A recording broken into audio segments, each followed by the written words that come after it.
Hi, I'm David Charlton, and this is Demystifying Mental Toughness Podcast. 5 minutes for a series of 10 episodes on a Tuesday for those interested in football or soccer and who want to play their best more often.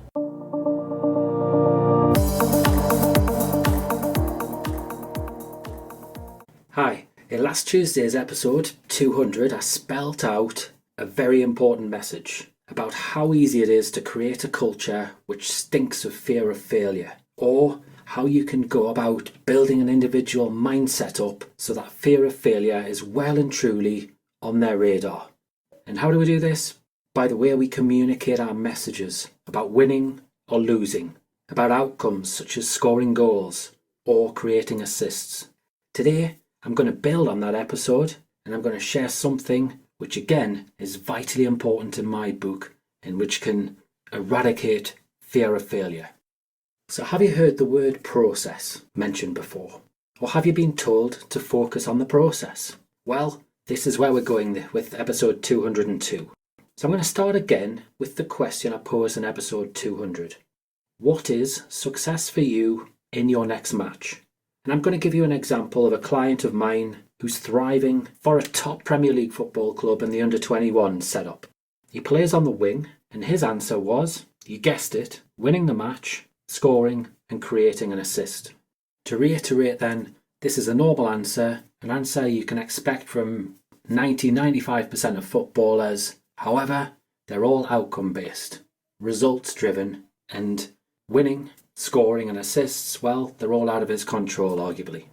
So where did we go from here? Well, we've gone on a journey which links back to process to change his mindset. So now I think it's fair to say, a couple of years later, this guy is very process driven. How do we do that? Well, I'm going to talk about food again. I love my food, you see. I'd like you to imagine your favourite meal. In this case, I'm going to cite a nice, juicy, tasty beef burger.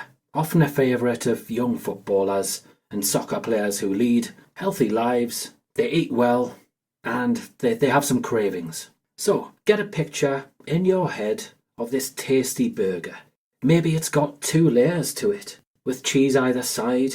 There's tomato in there, there's lettuce, there's some onion, some burger relish, and then you've got the bun on the outside. You're hungry now, I bet. Now, this image in your head, well, this is actually the outcome, isn't it? It's the outcome of mixing the ingredients together, heating it up in the oven, then placing it on a plate with the burger buns wrapped around either side of the burger.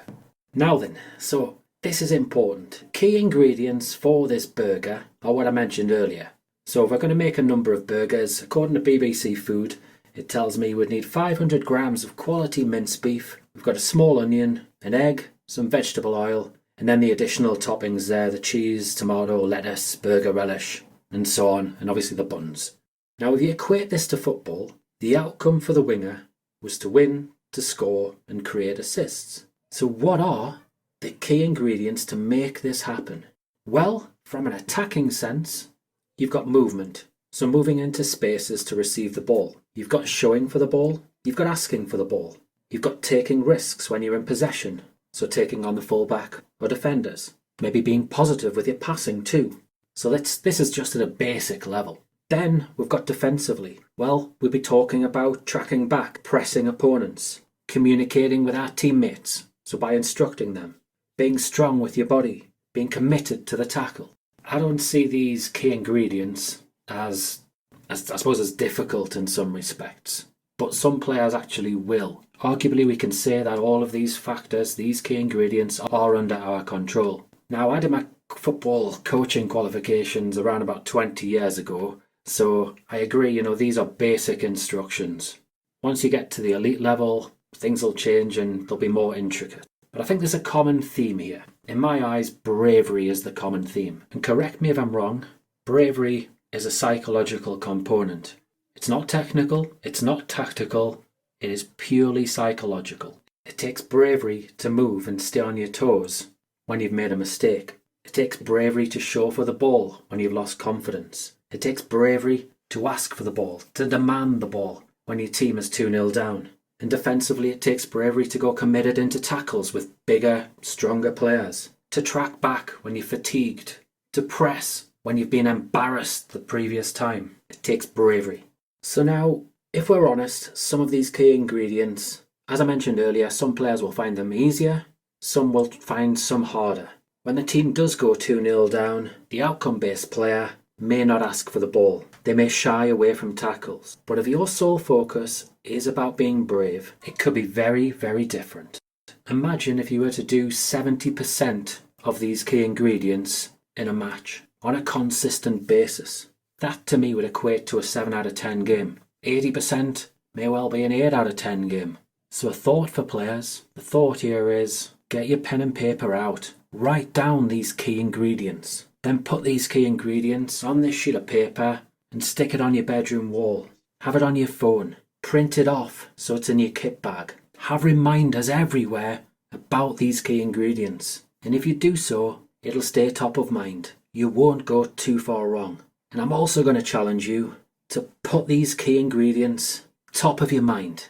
That's right, right at the top of your mind when things aren't going well, when you're playing a top team, when you've made a mistake, when you're up against an opponent who's in your face. Stick to your guns, stick to these key ingredients, and as I say, you won't go too far wrong.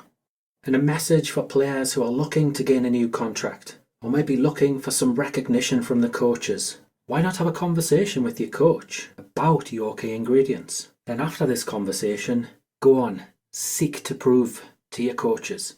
Seek to strive to do those key ingredients time and again, be it in training, be it in matches. That way, you're going to earn their respect and give yourself the best opportunity to do well for your club and to help your team. So that's it from me today. For more tips and tricks to aid your performance so that you play your best more consistently, so that you overcome fear of failure, please do sign up to the X Factor. I send out regular emails which seem to be going down well, so have a look in the show notes and get yourself signed up. In the meantime, have a great day.